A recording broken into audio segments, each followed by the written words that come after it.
आपकी शीट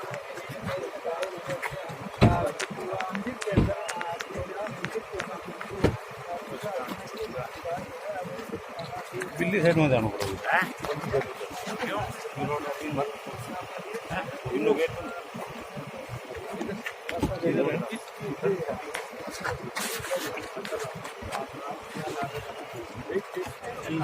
मंडल कार्यालय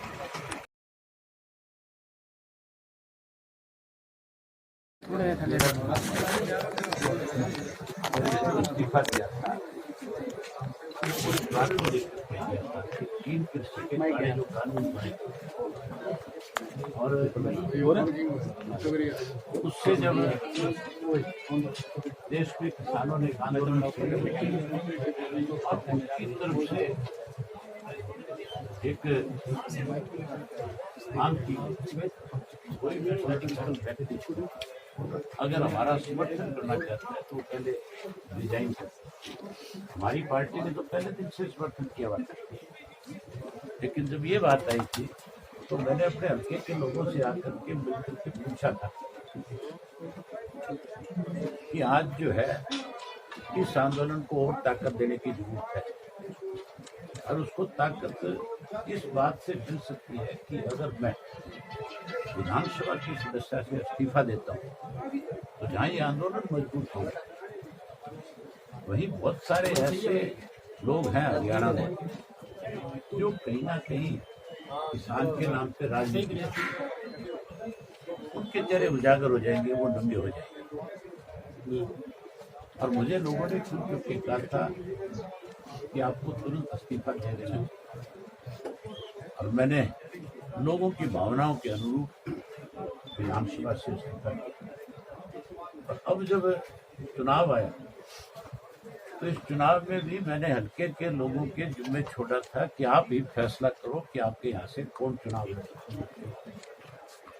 तो हजारों लोग जो है पंचायत के रूप में इकट्ठा हुए, चौकटा में इकट्ठा होकर के उन्होंने अपना फैसला सुनाया और मुझे कहा कि आप फिर से विधानसभा का चुनाव लड़ें। ये लड़ाई तो इलाहाबाद की जनता की और उन लोगों के खिलाफ है जो काले कानून बनाने में मददगार हैं, जिन्होंने काले कानून बनाए। कांग्रेसी दूध से जुड़े हुए नहीं। कांग्रेस के लोग अब कहीं उंगली कटा के शहीद होना चाहते हैं, किसानों की बात करने लगे। इन कांग्रेस वालों ने 2012 और 13 में इसका ड्राफ्ट तैयार किया। 2013 के लोकसभा के अधिवेशन के अंदर कांग्रेस की तरफ से बिल आया और उस बिल में इन्होंने खुल करके ये कहा कि हम इसको कानूनी अमलीजामा पहनाना चाहते हैं, लेकिन क्योंकि कांग्रेस के पास बहुमत नहीं था और भाजपा जो है इसका विरोध कर रही, लेकिन भाजपा के विरोध की बात नहीं थी। बात तो थी कि उनके पास अपना बहुमत नहीं था। जो सहयोगी थे उन्होंने स्पष्ट कहा कि अगर ऐसा कोई कानून आप इस देश में बनाओगे तो फिर आपका बिल गिर जाएगा, लोकसभा भंग हो जाएगी, आपकी सरकार चली जाएगी, हम समर्थन नहीं करेंगे। मजबूर होकर के उनको फिर स्टैंडिंग कमेटी के पास भेजना पड़ा, ठंडे बस्ते में डालना पड़ा। आज कांग्रेस ही कहते हैं कि हम जो है किसानों के समर्थक हैं। आज तो रोजाना इस किस्म की स्टेटमेंट है। अभी आएंगे थोड़ी देर में कांग्रेस के लोग, शैलजा जी भी आएगी, चाहे हुड्डा भी आए, सुरजेवाला भी आए। उन तीनों से ये पूछना कि आप किस दिन बॉर्डर पे गए, आपने किस दिन जाके बॉर्डर पे किसानों का समर्थन किया। आप उनसे पूछना आप किस टोल पे जाकर के समर्थन करके आए। आपने तो जब पीपली के अंदर किसानों पे लठ बरसाए जा रहे थे तो कहा था कि जब तक इनके साथ न्याय नहीं होगा हम यहाँ धरना दे करके बैठ जाए। हुड्डा से पूछना आप धरने पे गए क्यों नहीं, धरना दिया क्यों नहीं। किसान के हितैषी थे तो फिर धरना देना चाहिए। तो मैंने इस्तीफा दिया, अगर ये कांग्रेसी मेरे साथ इस्तीफा दे देते तो आज बाई इलेक्शन नहीं होना, आज मध्यवर्ती चुनाव होते हर हालत में। क्योंकि 32 MLA अगर एक साथ इस्तीफा देते हैं उसका बहुत बड़ा प्रेशर बनता है सरकार के ऊपर। फिर हम 32 नहीं होते।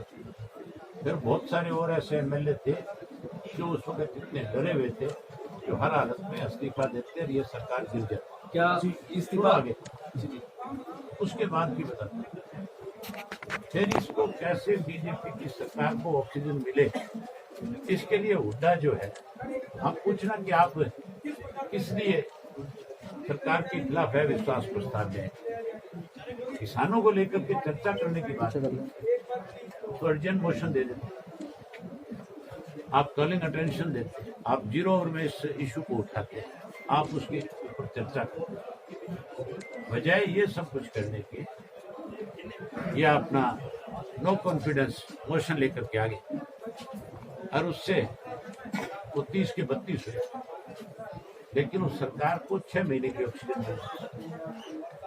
और जो लोग डरे हुए थे, जो चाहते थे कि किसी दबाव में इस्तीफा दे सकते थे, उन लोगों को रात में वो लोग भी कहीं ना कहीं से बचे। ये भूपेंद्र सिंह हुड्डा जो है पूर्ण रूप से बीजेपी के हाथों की कठपुतली है, उनके हाथों में खेल है। आज बीजेपी जेजेपी का तो कोई नाम लेने वाला नहीं है।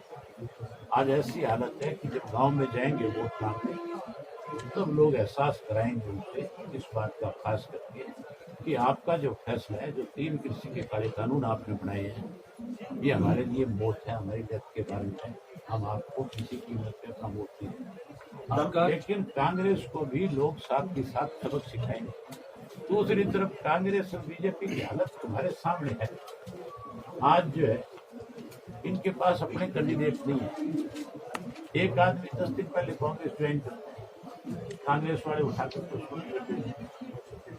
एक आदमी पहले दिन बीजेपी ज्वाइन करता है और बीजेपी वाले उसको टिकट दे देते हैं, तो दिवालिया पिटते नहीं करते हैं। क्या कुछ बचा इनके पास? आपका चौथा आप ये पूछना उनसे, नहीं, मैं आपसे एक बात कहना चाहता हूँ, आप उनसे ये पूछना कि क्या सरसा जिले में, क्या एलनाबाद के अंदर कोई ऐसा कांग्रेसी नहीं मिला तुम्हें जिसको तुम अपनी पार्टी का टिकट दे करके चुनाव लड़वा? बीजेपी वाले तो बेचारे, कल आपने हालत देखी थी उनकी, वो तो बड़ी मुश्किल से जान छुटा करके बात करके गए। इनसे जरूर ये बात पूछना कि तुम्हारे पास कैंडिडेट नहीं था, तुम्हें किसी आदमी पर भरोसा नहीं था।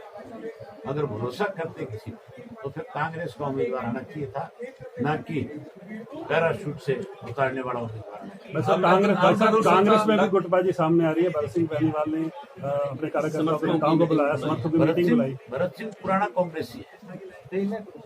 भरत सिंह को तब तो मेरे सामने बलि का बकरा बना दिया था जब बाई इलेक्शन, लेकिन अब कोई, मैंने भरत सिंह के जो सोशल मीडिया पे उसने अपने एक बड़ा उस पे लिखा है, आपने वो पढ़ा नहीं पढ़ा, उसने लिखा है कि संघर्ष हारा, पैसा जीता। तो इसका मतलब टिकट तो पैसे से आई। कांग्रेसी तो अपने टिकटें पैसों से बेचते हैं। जो लोग टिकटें पैसों से बेचते हैं वो किसान के कैसे हमदर्द हो सकते? दल बदल से लोकतंत्र जिंदा रह पाएगा? दल बदल जो चल रहा है, लोकतंत्र तो जिंदा बचेगा 3 तारीख को जब नतीजा आएगा, 2 तारीख को उस दिन जिंदा होगा। आपका चौथा चुनाव है, हालांकि आपने 3 चुनाव बड़ी लीड से जीते हैं, इस बार क्या लीड लेने की उम्मीद आपको? आजकल चौके लग रहे हैं, नहीं लग रहे? देखते हो नहीं देखते? मैच चल रहा है, छक्के भी लग रहे हैं, तो चौका लगेगा, छक्का भी मारूंगा, चिंता मत।